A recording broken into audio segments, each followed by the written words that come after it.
Hey there, and welcome to my channel, The Paper Bag Investor, where we try and find the next multi-bagger investment. And today's video, I'm talking about Lemonade's Q1 2021 earnings. This is after the earnings came out. I'm going to go through first of all, their earnings letter. And then after that, I'm going to quickly, just briefly sort of showcase my 5-year projection for Lemonade with a few of the tweaked numbers that came out from this earnings report. And then finally, the third segment, just going to also briefly touch on what's kind of my plan for Lemonade as an investor. How much of my portfolio am I planning to hold in Lemonade at this kind of period of time? So let's get into it. And before I go any further though, super clear, not a personal financial advisor, just a guy with the old bag on his head looking for the next bag, the next great investment, and trying to help you guys do that as well. But none of this is personal financial advice for you and your specific situation. So hopefully that's clear to you all. And I want to point out too, if you get value out of this video, especially if you like Lemonade content, because I'm definitely producing lots of that and we can plan to in the future, make sure you hit that subscribe button down below. So here we are, Lemonade's shareholder letter, Q1 2021, nice little car there. As they are introducing their auto insurance sometime this year is their plan. So we'll jump into it here, and again, I'll just provide sort of my color commentary and highlight some different things as I go through the report here. Won't go through the entire report, but just different aspects of it. So yeah, their in-force premiums up 89%, 252 million, very strong growth. The premium per customer is rising 25% year over year. That could rise significantly as they increase or continue to add more products. And the total customers are up 50% year over year. It's up about 96,000 from the previous quarter. So not bad.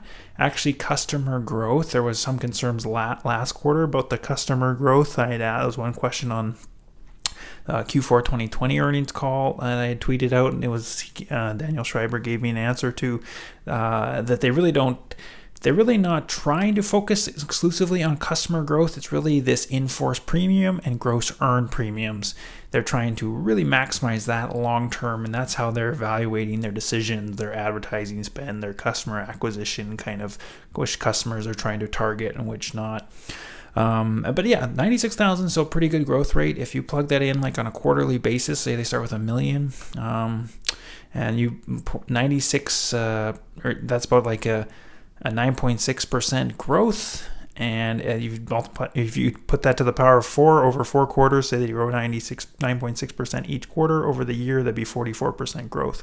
So if you put 44% onto $1 million there, then you're going to have like 1.44 million or so at the end of the year, which would be pretty stellar growth, I would say. So overall, I'd say that's, even in customer numbers, that's pretty solid. But in many ways, it seems like they're almost more set on rolling out more products right now, especially the US market, and then they're going to try and expand, I think, more globally. You're obviously kind of in tangent doing both, but yeah, so there's that. And let's see, the gross loss ratio, which is basically the percentage of your claim, of what you bring in insurance premiums, what you have to pay out in claims for those premiums. So the higher the gross loss ratio, the worse it is. And they've been around 60-70% for the last while, 80% a few years ago. But this quarter, it jumped up to 121%, so obviously they're losing money on every dollar of premium that they had brought in. That's because of this Texas freeze, they're calling it, that winter storm in Texas, and Texas is one of the major states for customers for Lemonade. So it had a big impact on them. Okay, and the gross earned premium is $56 million. That's continuing to rise. It was about $50 million last quarter, so it's continuing to rise. And again, to point out, I pointed this out in other videos, but the in-force premium is basically at a snapshot in time what's all the insurance premiums they're collecting or that are in place, that are in contracts right now, insurance contracts. So that's a leading indicator, really. And then your gross earned premium is when a contract expires over this quarter. So all the contracts that expired in this quarter, maybe it's a year-long insurance contract for your rental insurance or your home insurance or whatever it is, or your pet insurance. And when that year contract ends, then it goes from in-force premium. Of course, they may renew their contract and it continues on in in-force premium, but it would basically be added to the gross earned premium. So this is kind of a lagging indicator of in-force premium, if that makes sense. It's only really the money's in the bank for Lemonade. That's what's great about an insurance company. You have that money already in the bank, but the money is really not recognized as earned premium until the contract has been completed or finished. Okay, so we'll get down into the letter here. They talk about the car insurance, and the car industry in the United States is about a $300 billion market. So it's a massive market, and this is their new product that they're really working aggressively on to roll out, or they want to, really pushing to get to market.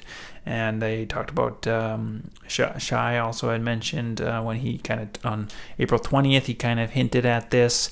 And we're seeing overwhelming demand for Lemonade car insurance. And I mean, this makes total sense, right? A lot of people, if they're buying home insurance, other insurance products, they also, maybe a lot of insurers offer a bundle program where you can maybe save a little bit of money if you bundle in more products together under one insurance brand. So it makes sense that a lot of people would switch to more products the more products there are under the Lemonade brand. And it'd be so convenient, easy to manage and see all your products, see what you're covered for exactly, all under one simple Lemonade app. So it's a beautiful kind of ecosystem that they're building. They talk here about in-force premiums increasing, the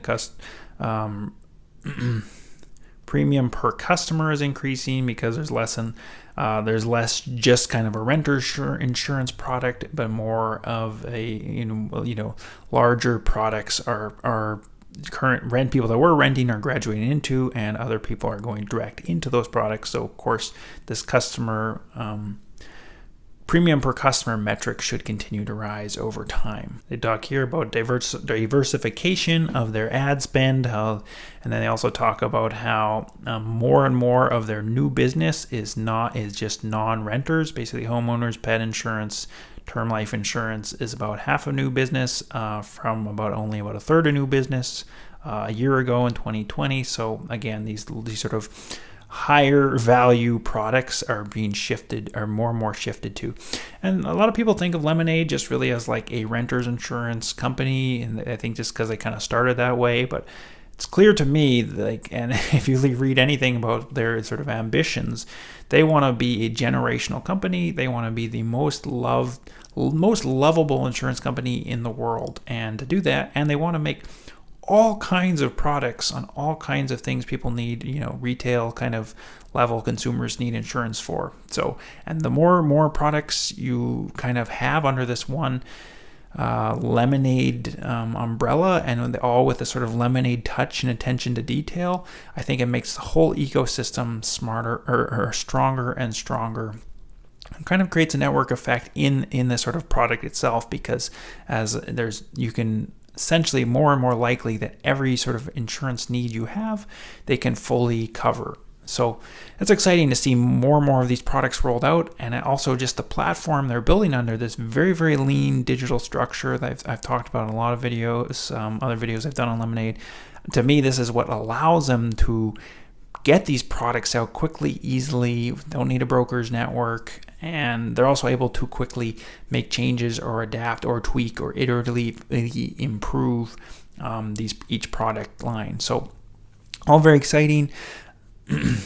They also talk about here that basically kind of what I mentioned earlier and was really made clear in the last quarter, and they probably kind of why they stuck this in here to make it very, very clear here.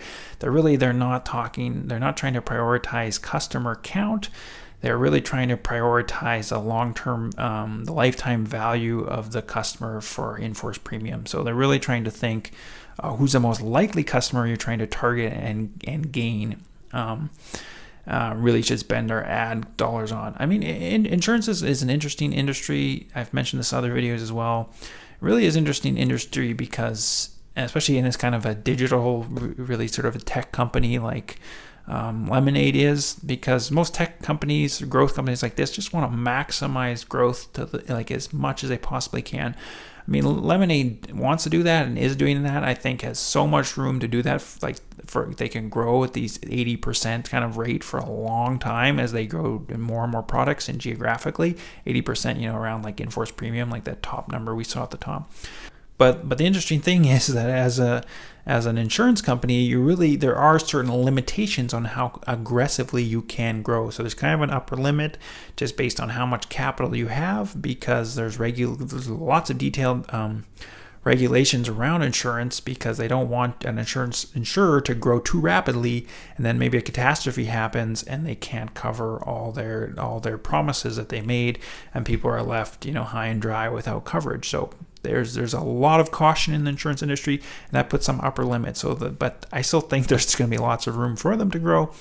But they really want to target the right customers, not just any customer. I guess that's what I'm really trying to say here. And they made that very clear in the last quarter, and again, talking about here. Then they talk about annual dollar retention, which is basically this metric they're tracking. Is basically for in-force premium on a dollars basis, or a percentage of the dollars being retained from one policy kind of over to the next. So it's really a sign of how well they're keeping existing customers and they're not churning off to other products or other insurers. So this annual dollar retention has been trending up over time. I mean, you could maybe make the argument if they're making bigger and bigger products with more in-force premium, and it's on a per dollars basis, so your number of dollars is growing, then this should also trend up. I haven't thought about this clearly enough, but I guess then if it's still on a percentage basis, either way it should be. Then that still shows something if it's just on a per dollar basis that it is trending up. So yeah, that's a really good sign. And this is an interesting metric. So yeah. Term life insurance, then they talk about this really briefly. I'm very excited, very, very interesting to see term life insurance, because they hinted at this on their Twitter and different releases that this product, basically you don't even need to go to have a physical done or a medical examination done somehow. I don't know how exactly. Maybe they access certain medical records of yours, but you can basically get your term life insurance without any of that hassle. So if they can do that accurately, just as well or better than the next insurance company, but also make it delightful, fantastic and delightful. They're always talking about delighting the customer. If they can make that experience delightful, I think again it's just one more fantastic product in this umbrella of products, all from Lemonade. As someone who needs insurance, it makes it really clear, simple, and easy to do. Is fantastic. I wish they'd been more specific. They kind of said they've made significant progress as they iteratively improve this product, but we begin to invest such that we can begin investing more meaningfully to grow our term life business in Q2 and beyond. So I think that's a good sign. It sounds like they're actually, up to this point, they haven't really put ad spend into this product and trying to grow it really. It's more just having a small number and tweaking and perfecting the product. Doesn't sound like they're really ready to go, all out with it, but so that's interesting. I wonder how long that's actually going to take. But they are saying that we're going to more meaningfully grow it. What does that actually mean? I'm not sure, but I wish there was a little more detail there, but that's okay. Texas freeze and loss ratio. So this Texas freeze, that big storm that happened in February, they've received about a year's worth of claims in the first few days. So pretty crazy, stress test for their system to see how it did. And I really like this, that they talk about the majority of claims were fully resolved within a week of the storm's onset. So they had this, the storm happened. There's probably people with all kinds of water damage and issues in their home, and they're putting in all these claims, and then within 1 week they kind of switch on catastrophe mode, and they're able to resolve most of the majority of the claims. That's very, very quick. And they also talked about, through all that, they received a net promoter score from those claims of 70 for those events, which is in line with their typical non-catastrophe events. And this is without parallel in their industry. And I had brought up another article here. I looked this up earlier, like what is a good net promoter score? 0 to 30 is room for improvement. It's higher than 30 is your company's doing great, and far more happy customers than unhappy ones. So you're doing over 30 on a net promoter score, you're good. And net promoter score over 70 means your customers love you and your company is generating a lot of positive word of mouth from their referrals. The higher your net promoter score is, the more likely is your customer referral will convert to new leads, hence into more revenue for your company. So the fact that Lemonade is getting a 70 for people that are bringing claims into them after they've had a disaster is really, really fantastic customer experience. Obviously a customer experience with them. So to me, I think if they can continue to do that across all products, across a sort of pure ecosystem that does that, they're going to have a fantastic future ahead. Of course, somebody tweeted back at me on Twitter. It was like, well, of course you have to prove that they can make a profit on their underwriting over time. Well, obviously that's totally true, but along with that, to really reach their ambitions of being the most lovable insurance company in the world and a generational insurance and company, think Google of search, you think Lemonade of insurance, a worldwide sort of global brand. This is super, super important to have this just outstanding, excellent customer experience on every product throughout the whole ecosystem. And so far, that's what we're seeing. So that's okay that there's a storm and we lost some money. Not a big deal. It also, added a lot of negativity to their gross loss ratio, 50 percentage points. So that threw some stuff out of whack. If there wasn't this storm, they would have a 72% gross loss ratio. So that's pretty awesome. More in line with where they've been. Then these are some more of their non-GAAP financial measures and metrics here. Some of these we've already talked about. Revenue was one interesting one. Total revenue was $23.5 million. This is actually a little bit above if we flip through their Q4 letter. So their Q1 revenue, they're expecting 22.5 to 21.5. So this was actually, they beat revenue with $23.5 million.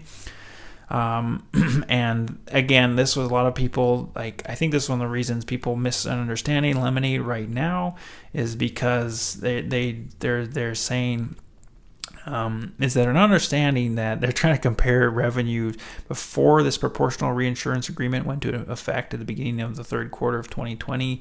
So back in 2020, this sort of flipped on this proportional reinsurance structure that more of their premium was going to reinsurance, and so that not included, that premium that goes off to reinsurance is not included in the revenue. So then it kind of makes your revenue growth look very flat over time. And some people, I just don't think, are reading this or really understanding the details. They're just really looking at the headlines and numbers, which makes Lemonade a little bit, I think, still misunderstood. Operating expenses were bumped up. They were about, I think, 22%. They were growing up, at least on an annual basis, but this quarter was 25% compared to the first quarter a year ago. So year over year, 25% growth. I actually tweaked that I had a 22%, I think it was, in my 5-year estimate for Lemonade. I upped some of those numbers to a little bit higher, like 24-25% kind of range. And you'll see that when we get there. So those expenses occurred a little bit higher. Net loss was a little bit worse, 81 cents per share.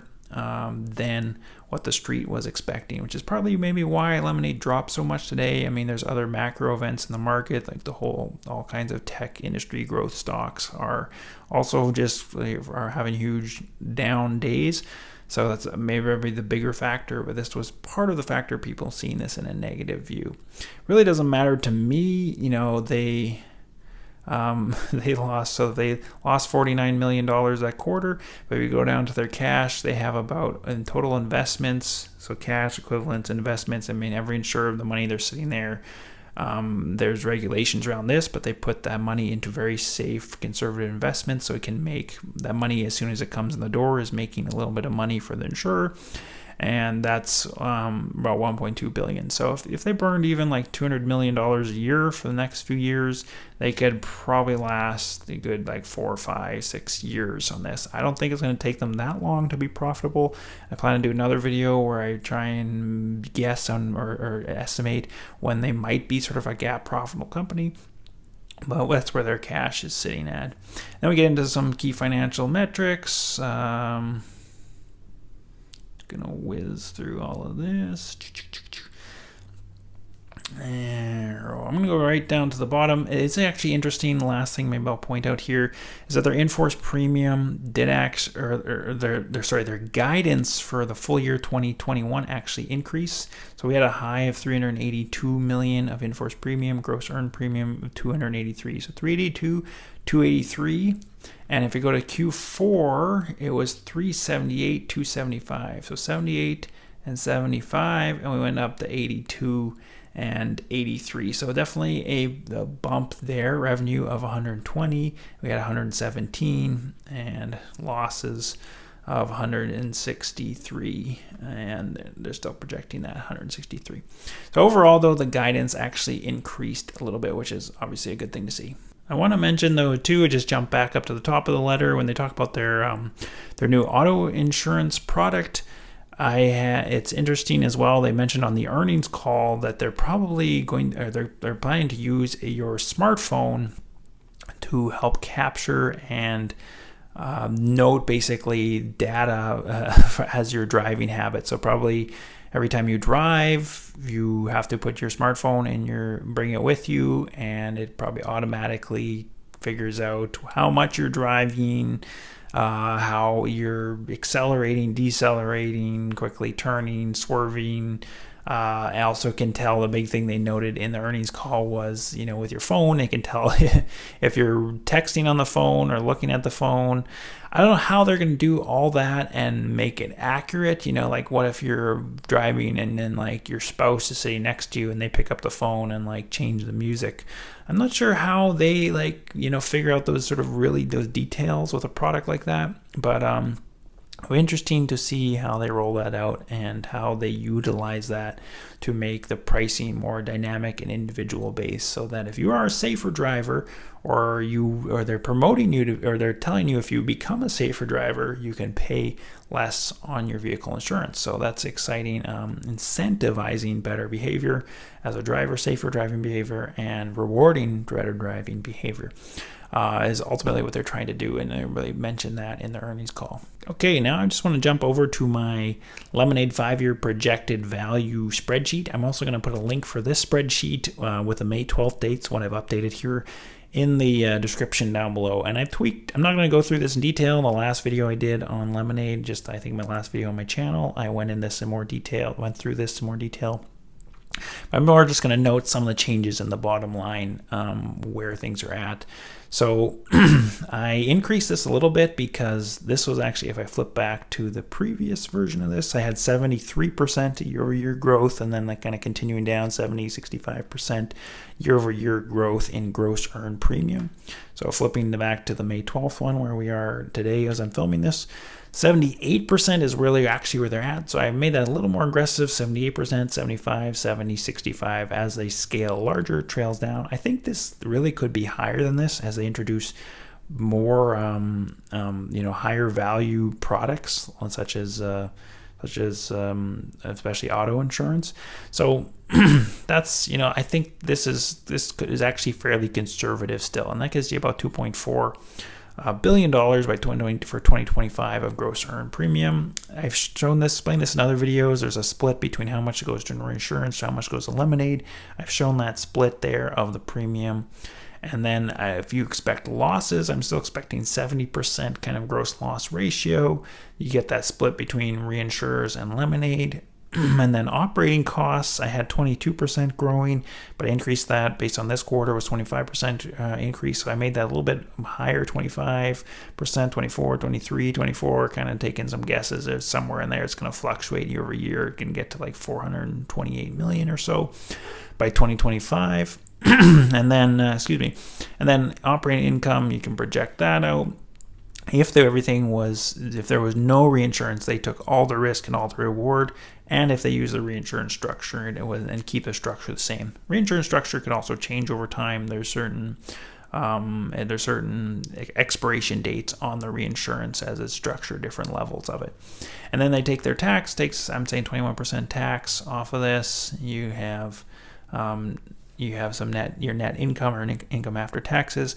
I put a PE of 100, which, that somebody commented, good comment. I mean, maybe this is too frothy. It's hard to say, but if I really think like these upper level, these first level projection, these sort of growth rates of 75, 78, 80%, like year over year are going to be possible for a long time. They're going to go like way past $2.5 billion in gross earned premiums. This go much, much higher. So because of that, I think by 2025, this could still, this I think is conservative at 65%, could be higher. So that's why I'm giving it 100. You could definitely argue though that's too high. Maybe it should be 50, 60, 70, depending on their sort of growth rate. But again, their ambition is to be this worldwide insurance lovable, insurance brand, this generational company. So I think they're still going to be kind of really pushing for heavy growth by then. I really hope so. And so I think 100 is not out of the question. Obviously, could be even higher. You see companies with 2, 3, 4, 500 ratios, or even beyond that. I don't know if it'd be that high, but that's kind of why I'm putting 100. Obviously, you could really argue that. And again, I'll put this link or this spreadsheet in the description so you can open this up and make a copy of it and then play with some of these numbers yourself. And okay, then you get a market cap of within reinsurance. You're at about 18 billion and 24.5 or 24.7 with zero reinsurance. And they're presently, after today was a huge drop. That's why I really wanted to make sure or show this with the numbers. After the big drop today of, I don't remember the percentage, whatever it was, 18% or something down. Then you have it's only $3.69 billion market cap. It's like $60 a share. And if you project this out, these two different scenarios into the future, you have this market cap, you're getting a 6.7x and a 46% compound annual growth rate over the next sort of 5-year span. We're talking like into, first quarter of 2026 or 2025 kind of range from now. And with, or with reinsurance, which is probably more how realistically it's going to be structured still, you're getting about like a 5x increase and 37% growth. So if you're asking me if Lemonade is a good deal right now, I think it's a steal of a deal right now at the current prices. And that kind of leads me into my last segment here, where I'm just going to discuss, put the bag back on and discuss what's sort of my plan with Lemonade in my own portfolio. So in my own portfolio with Lemonade, what's kind of my own plans for it? It's still actually a relatively small part of my portfolio. I kind of feel like there's going to be some room for accumulation of shares over the next couple years, maybe until they start turning a profit is when maybe you could see a really big spike. During that time frame, I'm not aggressively concentrating my own portfolio in it. And I would probably not go over 10% of my portfolio at this time, because there's still quite a bit of risks. There's definitely lots of execution risks. There's lots of other legacy companies in the marketplace that maybe could adapt and really threaten the growth of Lemonade. There's other really tech-centric insurance companies that could spring up and really stint their growth or try and stifle that. I think all the qualities are there, and the most fundamental thing is that they just have this like astounding attention to detail, and their products, they just seem like they truly want to delight the customer. delight the delight the investor as that kind of a customer stakeholder as well. Everything is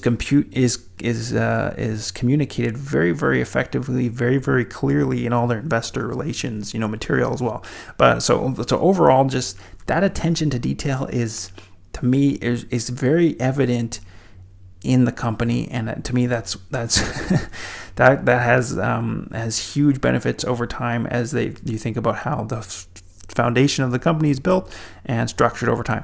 Okay, so I'm very bullish on the company, but again, there are major risks, and I probably wouldn't go over 10% of my portfolio into Lemonade unless maybe in a few years, if it's still lingering, sort of like, a little bit misunderstood, and there's some great opportunities. I would, maybe I'd go higher than that, and I would let you guys know that. But for now, that's probably wouldn't go over that amount. I'm definitely, it's definitely in the main stock I'm probably going to be looking to buy, especially at the $60 range. You saw my 5-year projection. You can get maybe over a 30% compound annual growth rate over the next 5 years, potentially, even if it does grow to like a $15 billion, $20 billion company in that time. And I really think like that will be just the start in 5 years. Like, I think I could hold Lemonade if they just keep executing well and the 5 years are good.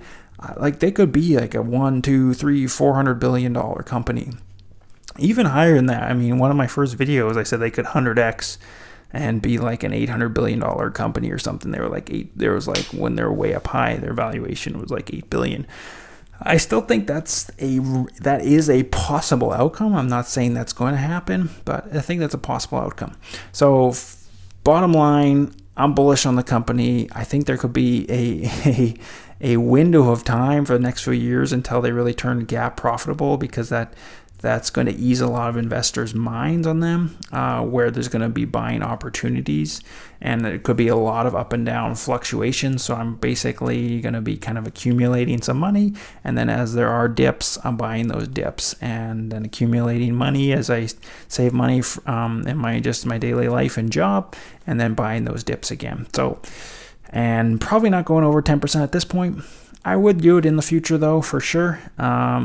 If I felt the timing was right for a bigger kind of more confident and less execution risk, because they'd already sort of proven that execution risk. So that's kind of a long-winded answer, but hopefully helps you understand. And kind of a long-winded, I know this was a more detailed, long-winded video, but I hopefully you got value out of this video.